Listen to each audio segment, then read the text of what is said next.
Welcome back to another video by yours truly, ladies and gentlemen. We are finally going to talk about Acheron and all of the mechanical intricacies, tricks of the trade that I've learned testing out our Goateron over the past week. Okay, that's kind of corny. Sorry about that, guys. Little cringe dad jokes rubbing off on me after being a dad longer than a year now. It comes with the territory.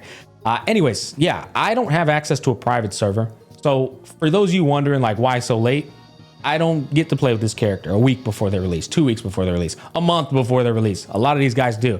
So I get them the same time y'all get them. And then I immediately try to be as diligent as I can and try to learn as much as I can so that when I prepare this content for you, there's a lot to share. I know that's a lot of yapping, but I think it's important context. Now, in this video, I'm expecting you to already have a surface level comprehension of Acheron. I'm not going to hold your hand, in other words. I want to talk about the mechanical depth of her kit, how to play her on the highest level. And after watching this video, you can then apply a lot of this insight to your current strategies and hopefully improve the efficiency of your clear times. I'm going to be doing showcases like I normally do. We'll go through a play-by-play format, and there's a lot of insight you can extract from that setting. Now, I'm not expecting you to zero cycle because these are going to be zero cycles we're going over with 3 completely different compositions for the most part. But who cares about the zero cycle, right? When I watch a speedrunner in Monster Hunter, especially when I first got into the franchise, I wasn't expecting to do the same speedrun times that they're doing. But there's so many micro details and insights that I can then use based off of watching that person and then apply it to my own game and improve my own game with that current weapon class. Same thing, if I watch a GOAT on the television in a sport, I'm not expecting to perform at the level they perform. I'm just trying to take the lessons from the game, watching it through them vicariously, and then apply it to myself. So I think all that's important to note before we go into this stuff. But with that being said, as Gacha Smack loves to give his long intros, let's get into it. All right, this will be the first zero cycle of 3 different zero cycles. We're trying to prove the versatility of Acheron and how she can tailor herself to completely different scenarios. This is going to be the dot comp, which is also the new meta comp for dot compositions. Now, again, if you can't run sustainless comps, just swap out the harmony unit for a sustainer. It's that simple. So Ron May would be the harmony unit on this team. You would swap her out for a preservation unit that can rock the dot light cone, or a Gallagher. Those are the best options right now until Aventurine comes out. He'll be another good option. Anyways, let's go ahead and get into the details. With this particular composition, very strong against dots. Like Savarog and the douchebag Raptor, this will take a dump on their head. What you want to do is you want to activate, obviously, Ron May's technique. Any characters on the team that can pop their technique without being attack oriented, obviously get them out the way. On this is going to be Ron May and Black Swan, 2 very important characters to pop their technique. But then you open up with Acheron. Very important to open up with Acheron. She quite literally power crept attack oriented techniques. She's the first character to do an attack oriented technique that perpetuates itself into each cycle, right? So you know how Welt's technique works, where it goes into the next cycle, delaying everyone? Hers does the same thing as an attack, which is crazy. So you go into battle with her technique activating, it's going to give you a stack, and then on the next cycle, it gives you another stack and does AoE attack again, which is crazy. So that's important to take into consideration. Anyways, we open up with Acheron. I want y'all to pay attention to how many stacks we get, because this is one of the most important lessons to learn about setting yourself up for a good, first cycle clear. So we got 7 stacks already on Acheron with 1 charge stack. How did we get 3? Because we're only supposed to go in with 5. We broke a shield going into battle with Acheron's technique. When you break a shield, that counts as inflicting a debuff. That's 1 stack given to her. Her quadrivalent ascendance gives you a stack as soon as you enter battle, even though the description's mad weird and says you get a stack after using her ult. You get it at the beginning of the battle, like immediately. So 2 stacks have been given to her. 1's down here, and then 1's from breaking the shield. Finally, Black Swan's technique. You see all those cards being put on their heads, like she's putting like multiple, I always forget the name of her damn technique, but she's putting that on her head. That's the 3rd stack. So we've gotten 3 Flash Dreams before we even did anything, which is crazy. All right, Ron May activates her buff automatically. She takes a hit on the head, resists it. He dies, puts more buffs on their head. That's another stack. So this is the MOC buff that is advantageous to Acheron. I want to be clear here though. You take that MOC buff away, it doesn't make a difference. This comp negative cycles. It's really that strong. So she got an extra stack from that Trotter.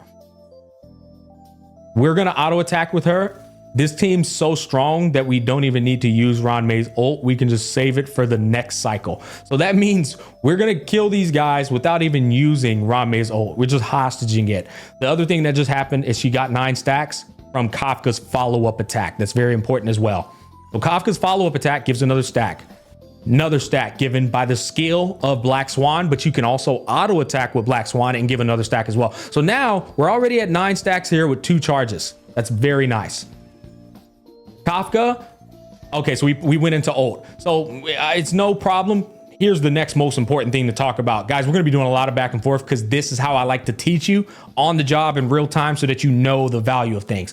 Notice 8 stacks here, 1 stack here. You cannot get more than 9 stacks on the enemy's head. You just can't. It's not gonna happen. No matter how many times you try to inflict stacks, once you meet 9 of these crimson knots in total on the field, no more can be applied. This is variable number 1 as a green light to use her ultimate. Variable number 2 to use her ultimate is, do you have all the debuffs possible and buffs possible to ensure you get the maximum damage on her ultimate? But I just wanted to give you guys that context. Also, you always hit the one with the most stacks unless you're going for some kind of like 5-head play. All right, so here we're rocking break effect Kafka. So breaking her shield with Kafka was very important. And now look, we got 3 stacks there. And that's 4 stacks because he blew up on himself. That's 5 stacks. We're not rocking signature light gun. Keep that in mind. Always hit the dinosaur on the left because when you fill this up, he just keeps blowing up on himself, but he's about to die, so it doesn't matter. All right, we auto attack to the right so that he can just kill himself, and then Kafka finishes up. Now we're going into the next fight with 7 stacks. I actually wanted to start that over just so y'all can pay attention here. So I'm at 7 stacks, right? Going into the next battle, this is where Acheron's technique value comes into play. Going into the next battle, Acheron's technique is going to activate again. Not only the damage portion of it, but also giving us a free stack. See, we're at 7 stacks. Watch this. Bing. We got an additional stack here and additional stack down here. Why? We broke his shield with her AoE technique. Her AoE technique triggered, breaking this guy's shield, giving us a stack here. And then her quadrivalent ascendance reset, giving us another stack down here. I didn't know this was how her technique worked until I went into battle with this. So this was massive for me. I was like, holy hell, that's broken. And guess what? With her light cone, you get another stack. Well, you can't, if you don't break the shield of somebody, her light cone can inflict its debuff and still give you that stack back. So you don't have to break a shield with her light cone to get 2 charges. Now, this run was crazy because this team was so broken that even though my Kafka got CC'd, I didn't even reset the run because I was confident that this comp's so strong, it's still gonna 0 cycle. And it did. So another buff was inflicted by the Trotter dying. So now we're at 9 stacks. This is an important part right here. We're gonna pop her, activating DDD. DDD sends Black Swan and Acheron in front of Savarog, right? And then we're gonna refresh her buff. So we're gonna pop skill. Now we're gonna activate Black Swan's ult to perpetuate her buffs. We're gonna put a defensive shred on their head, and we're out of skill points right here, right? Doesn't matter. We don't even need to do anything with Acheron. We're gonna just auto attack here. Keep in mind, typically right here, I would have broke their shields with Kafka and obliterated them in damage. They probably would have died from this ult after the Kafka ult. So, but since Kafka CC'd, we had to go right into Acheron's ult, which is fine. Boom. So 407,000 damage. We're just gonna auto attack here because we don't have any skill points. He gets delayed. Kafka activates her ult, re-triggers the dots. And then we re-trigger the dot again. And then he dies from Black Swan's ult. Look at this though. We have a whole nother cycle still left over here. So this was with Kafka getting CC'd. That's how powerful this comp was. And we're not even using Kafka's signature light cone. I mean, Black Swan's signature light cone. Now I'll go ahead and tell you, I said Black Swan, Acheron. Damn, I'm always getting them names wrong. Did the Trotter help and do the dots that the Trotter gives help? Yes, of course. But don't get it twisted. That's a easy 0 cycle. Whether that Trotter is there or not, effortless 0 cycle. Keep in mind, my Kafka got CC'd and didn't break their shields as a break effector. If she broke their shields, it'd be GG's. I'm running break effect Kafka. It's important to go back to that. Let's go back one more time. So Kafka's rocking a completely free to play build, right? We got that, the Herta Store light cone. We got the break effect set with that new set in the middle.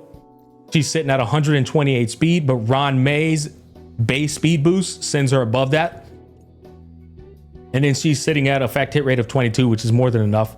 And then, yeah, that's pretty much my Kafka builds. Break effect. She's supposed to be the one breaking shields. She didn't even break the shields, though, on that last run because she got CC'd to hell. Triple dance ×5, super in position. She's rocking the break effect set. I don't even think she has the effect resistance to give my party a 10% crit damage. Yes, she doesn't. Look, it's at 18.6. So because it's at 18.6, my Acheron didn't get the 10% crit damage boost. But this is really what's important here. We're 171, and once she pops her ult, that turns into 220. And she's sitting at 160 speed. That is very important, actually. The 160 speed puts her in front of Savarog so that he can't go before she goes. And that enables me to pop her ult and send everybody else in front of Savarog too. So putting her at 159 or higher is how you get ahead of Savarog. It's important because he has a speed of 158, guys. Now, her signature light cone, or her good night and sleep well is her light cone. We have Eidolon 0, and she's sitting at 110 with 84 over 162. What you've come to realize is she doesn't need a speed boot at all. Now, if you have Ron May, the DDD is still going to make her go twice, thanks to Ron May's base speed plus the action value advancement. If you don't have Ron May, the debuffs being applied by your teammates come in abundance to the point where Acheron's ults make up for her lack of an additional turn. Now, I want to be clear here. If you can't, like if you're trying the 0 cycle and you can't go twice, that is going to be a hindrance, because being able to go twice is an extra 2 stacks with her signature light cone, or a extra stack without her signature light cone. And that extra stack could be the difference of you ulting twice in a cycle or not. It can be the difference. So it depends, right? But at the end of the day, that's all sweat territory. So this next team is going to be Acheron, Black Swan, Pella, and Ron May. We're going up against Yang Gang. You're going to obviously activate Ron May and Black Swan techniques. If your team is invested in well enough, you should open up with Acheron over Pella, because she should be strong enough to still obliterate the first cycle without having to rely on Pella's defensive shred for 2 turns. So if you're invested in enough, open up with Acheron, because her technique, the value of it in the next cycle is going to outshine Pella's only 1 cycle value. Does that make sense? But in this showcase, I opened up with Pella because it's the most relatable way for a lot of people. So you open up with Pella, 20% defensive shred on everyone's heads for 2 turns, enabling my Acheron to just obliterate them. All right.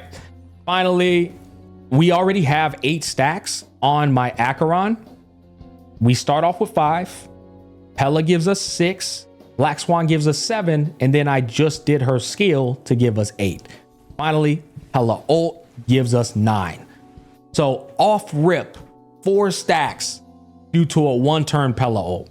This is the value of Pella, you guys. When you open up with Pella, that 1-turn ult is so cracked. Her technique, stack. Her skill, stack. Her ult, stack. 3 stacks from 1 character off rip. It's actually insane. And then Black Swan, her technique, another stack.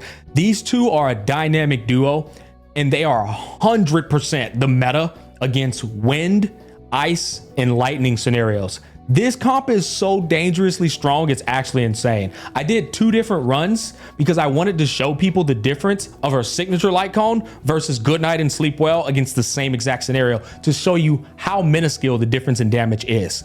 And you're gonna see what I mean. It's such a minuscule difference. Like, yeah, who cares? Only nerds care about the damage difference. All right, so that's an auto attack.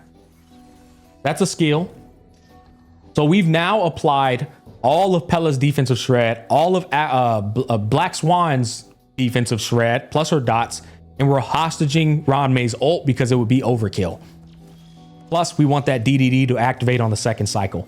So that's 460k. Black Swan dot, 115k. And then Black Swan dot on this guy.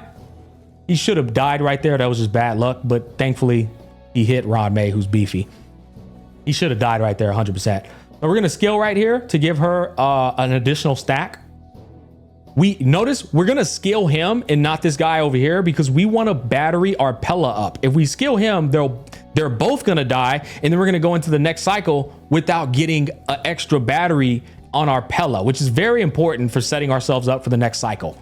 People make that mistake all the time. Do not kill the guy over there. Try to keep them alive so that you can get more battery and more skill points funneled to your party. See, I'm at 2 skill points. Now I'm at 1. He's still alive. So now I can auto attack with my Pella. Look, that's 2 skill points now. And she's about to have her ult up.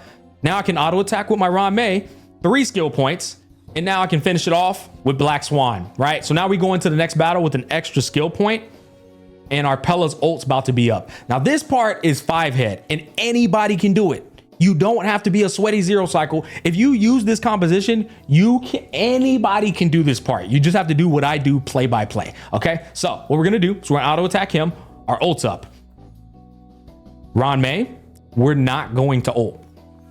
We're not going to ult. We're just going to refresh her skill because we want DDD to manipulate our Acheron to go before the swords do. All right. So we held on to Ranmei's ult and we refreshed her skill. Now with Black Swan, we can go ham. We can go ham with Black Swan. Doesn't matter. We're going to ult right here to perpetuate her buff, her dot. We're going to put a defensive shred on his head. Boom. We're going to wait for him to summon. Now we're going to go ham. Pella, defensive shred on everyone's heads. Ranmei, ult, DDD plus all type res pin plus defensive shred because I have her at E1. Now every single unit out there has defensive shred on their heads. Acheron's, or not Acheron, Black Swan's defensive shred, and then Ranmei's all type res pin plus Acheron's all type res pin. And this is like, it's just pure like. It's pure insanity of the damage. That's 1.15 mil, guys. 1.15 mil. Doesn't even have her signature light cone on, which is absolutely insane. And then he takes another 92 from dots. We scale right here. 4, 5. We're almost to another ult, obviously. 6, and then he dies from Black Swan's dot. I still have 1 more turn remaining with my Acheron. If I opened up with her technique, her ult would be up, which is crazy. Yep, because then she would skill, which would give her 7 stacks, and going into this battle and going into this fight, she would have gotten 2 extra stacks. So he dies from Black Swan's dot before I even get a chance to play with my Acheron on the second time, which is crazy. Same build on her. Light cones, traces, eidolons. I'm using a lightning damage sphere in case y'all are wondering, but an attack percent sphere or lightning sphere is going to be almost in an identical ballpark of damage. Black Swan's got a free to play build on. Well, potential free to play if you have that light cone at S5, but it's not signature and she's E0. Same exact build on my Ranmei, same exact speed.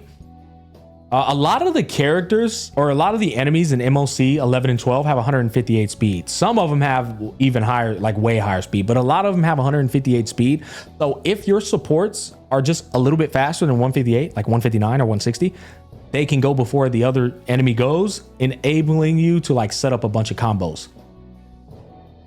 Yeah, I'm just saying I missed 10% crit damage there. Same exact build though, and she's E1.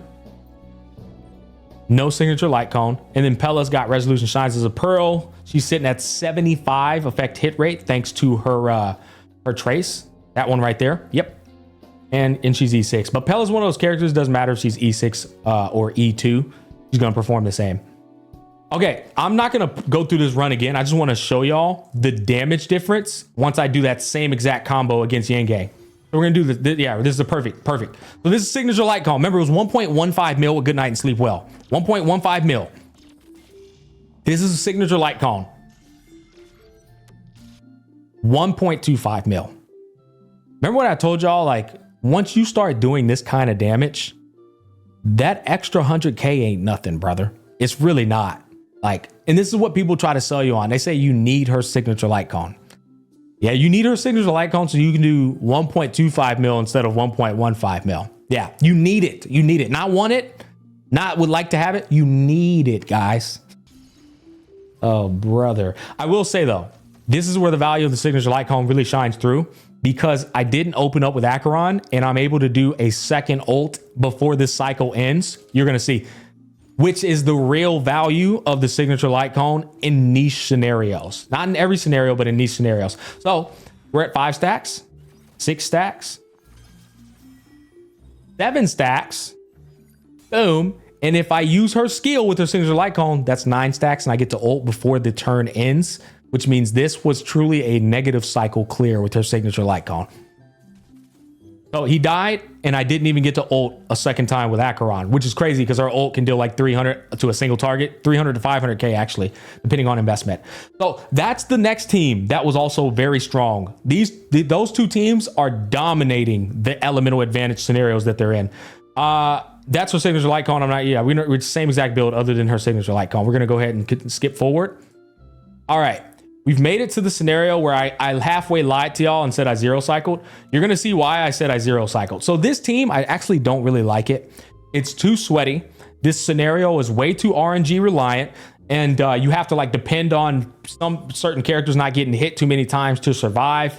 You have to speed tune your Silverwolf and your Pella and your fucking Sparkle all above 160 speed, which is stepping into unrelatable territory. It's such a grimy comp to run just for like a ego boost, like your ego gaming at this point, just to say you zero cycled Sam. You're better off just taking the Sparkle out and putting in a preservation unit or a Gallagher. Like it's really not worth the effort, you guys. The problem with this comp is like, I'm not kidding, 85 different scenarios. Keep it a buck. I think Silverwolf is the most dog shit limited banner character at E0. All her problems, she is also the most pay to win limited banner character. All of her problems are solved with her Eidolons. She has an energy recharge problem solved with her E1. You can't build her for crit because you have to build effect hit rate in her kit solved with E2. It's just like they tried so hard to get you to get Eidolons for Silverwolf, and I refuse. I refuse to get Eidolons for any characters that aren't Harmony characters that can be used on every single team. To be fair, you can make the argument that Silverwolf could be used on every team if you got her E1 unlocked, but she's just not as universally savvy as a Ron May. So I don't know. I hate this character at E0. I'll be honest with you. She's such a pain in the ass to use at E0. It pisses me off. But this team comp, it works well if you have extremely high investment. At my level of investment, I have an E0 Acheron with a signature light cone. I don't have a signature light cone on Silverwolf, and I do have a signature light cone on Sparkle. So 2 different signature light cones, but everybody's E0 with the exception of my Pella. It just goes to show you, no matter how strong this comp is, Sam's health pool and tenacity is so fucking ridiculous that it doesn't matter. You know, like zero cycling him, it's either higher stats or pay to win variables. That's what it comes to.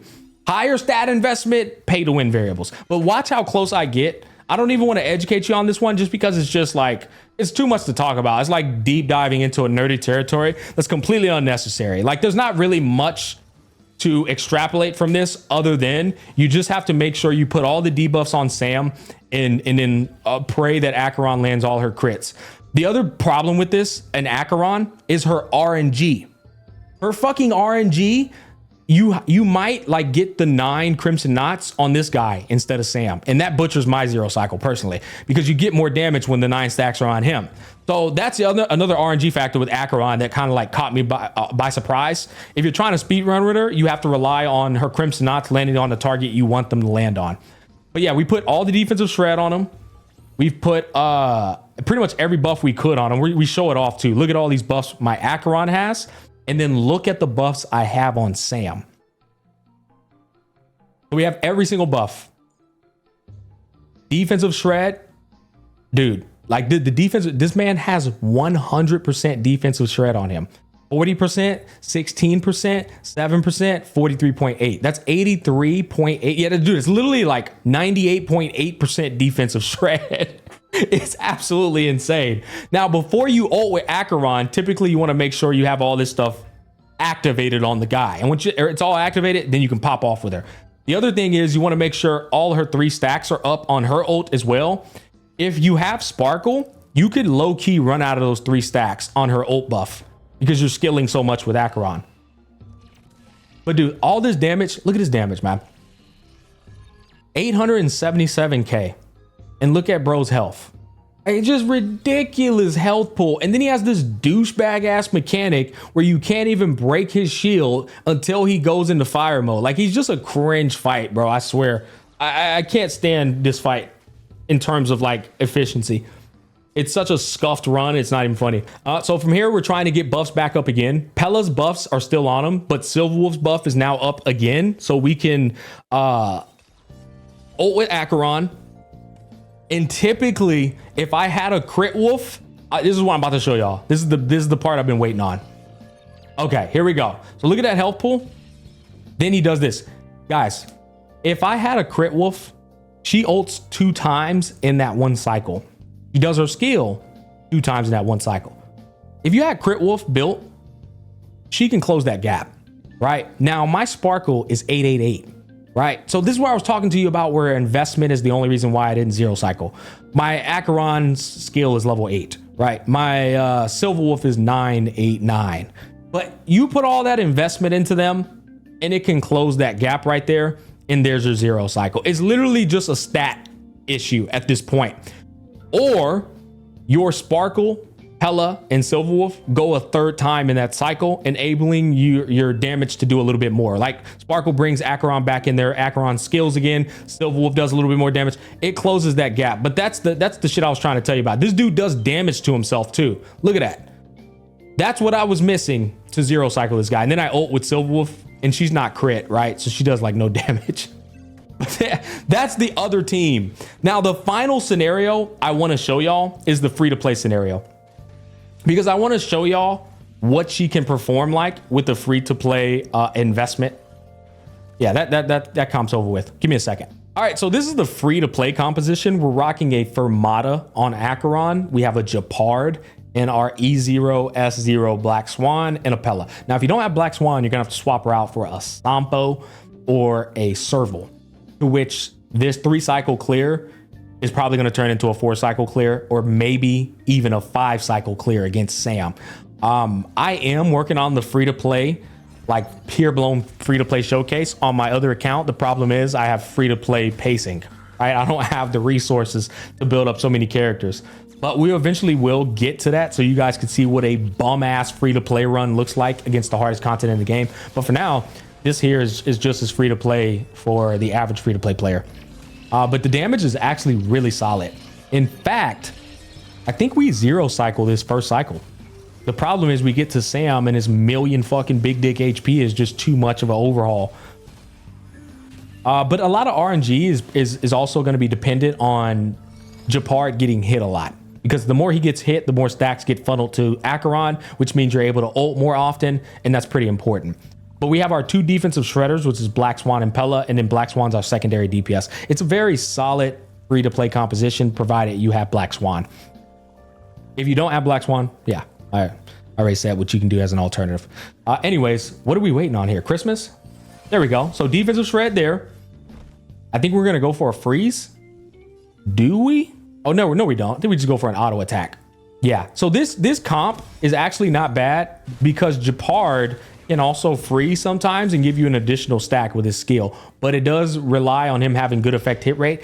If you have his E1, his skill's base chance goes from 65 to 100%, pretty much guaranteeing the freeze on majority of enemies in the game. So unlocking Japard's E1 is massive for his freeze to land.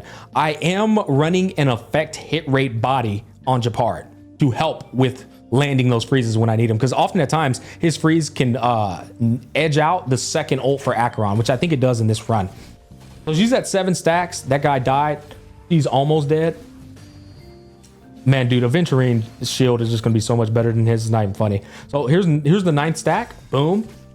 And we were forced to ult with Acheron, unfortunately, to save us a cycle, because we need all the cycles we can get once you go into Sam. He's absolute fucking douchebag.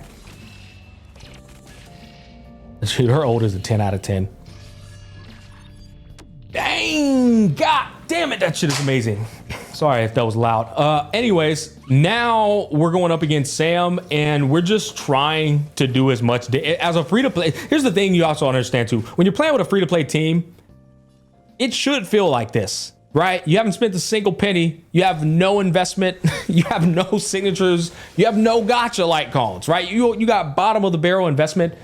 You should be like wetting your dick off to get these kind of clears because, I mean, what do you expect, man? This is a complete free investment.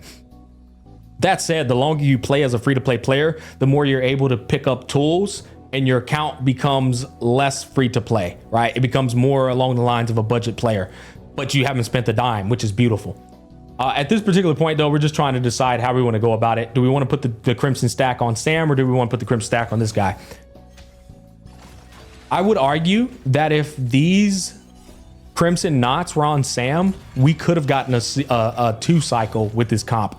This wasn't a comp I was trying to grind him out with. I one-tapped this shit and called it a day. I'm not about to sit here and sweat with a free-to-play composition. The goal is to clear it, and that's it. So that's what we did. But you can 2 cycle with this comp, provided you get the Crimson knots on Sam, and then they keep hitting Japard. You 100% can 2 cycle it.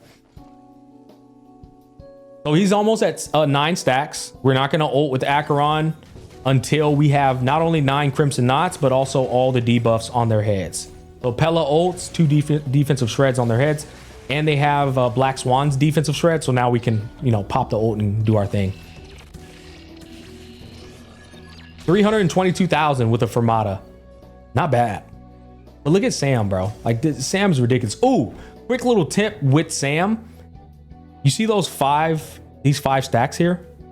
If you attack him by consuming skill points with the skill, it takes away those stacks. If those stacks hit 0, it obliterates his entire shield. That took me a while to learn, actually. For the longest, I thought you had to break his shield to get out of the state. You either break his shield or you just hit him with skills that consume skill points. Maybe I'll do it here with Acheron. You'll be able to see. Okay, so pay attention to this right here when I skill with Acheron. These 5 stacks. 4 stacks. See? So 4 more skill consumption hits and he'll enter 0 and it will obliterate his skill. See, I should have skilled with her right there. I didn't. I probably didn't learn it until after this. There's always something to learn with turn-based games. I tell you, bro. You think you have it all figured out, and then you figure out you don't. You also have to be conscious of how much health you're losing. But dude, yeah, man. If I would have skilled with Black Swan and Pella, and then Pella again, he would have already entered his state where he doesn't have his stuff up. That could save me a cycle as well. Oh, bro, this E1 Japard can freeze this guy too. Another thing that can get him out the state. Yeah, I see potential for this comp to get better. You just need E1 Japard. So you just need to lose a couple 50-50s. Oh, he froze him. I didn't even get, and I don't even have E1. He has 2 remaining. Okay. Did I auto again? I think I did. Yeah. Honestly, I failed myself. I would have autoed too. All right, 1 stack remaining. And then he ults one more time. Dude, we're getting down to the nitty gritty here now. Holy shit. So now I'm an idiot. What I should have done is got rid of his shield first. I think he gives himself a vulnerability debuff. That was a misplay. I think he gives himself a vulnerability debuff. Dead ass. Let me see. Boom, boom, boom. Vulnerability. Oh, see? Yeah, bro. If I would have ulted with Acheron right here, probably would have killed him. There was a couple of misplays in here, but like I said, I wasn't trying to like get sweaty with this free-to-play ass comp, bro. I was just trying to show people that you can clear the hell out of it. All right, so that's that. We get Japard's ult up. Japard's gonna die, I think, come back to life and then pop his shield. It would have been a much better play if I got to ult with him, then die and ult with him again. Yeah, but it is what it is. Acheron's gonna ult one more time. I will say, when you're doing this free to play run, dude, the time like comes to a stop. You feel like these cycles last forever, when in reality it was just 3 cycles. All right, bro, like how much HP does this motherfucker have? All right, there you go. Now I want to be clear here, guys. I'll show off the investment. I want to be clear here. This is Sam, right? If you 3-cycle Sam with a bum-ass free-to-play comp, you're 1-cycling every other fight in the game, or borderline 1-cycling it. So that was the worst case scenario to show you what you can do with a free-to-play composition. Now, did the Trotter improve and inflate the performance? Yeah, Trotter inflated, but there's not a single MOC format where the buff isn't providing some kind of advantage to your team outside of a 0 cycle. So it's a dumbass argument if you bring up the Trotter. There's always going to be an advantage outside of a 0 cycle thanks to the MOC buff. But that's my team composition. That's what I was running. And hopefully all of this provided you with some pretty good insight with regards to Acheron's performance, her diversity and team compositions, how she performs with Signature Light Cone versus Goodnight and Sleep Well versus Fermata, and how she performs when you slot in a sustainer with a free-to-play comp. I tried to be as diverse as I can. So hopefully, guys, you got a good little, insight with regards to our GOAT. Take care, peace, love, and happiness, and I'll catch you on the flip side.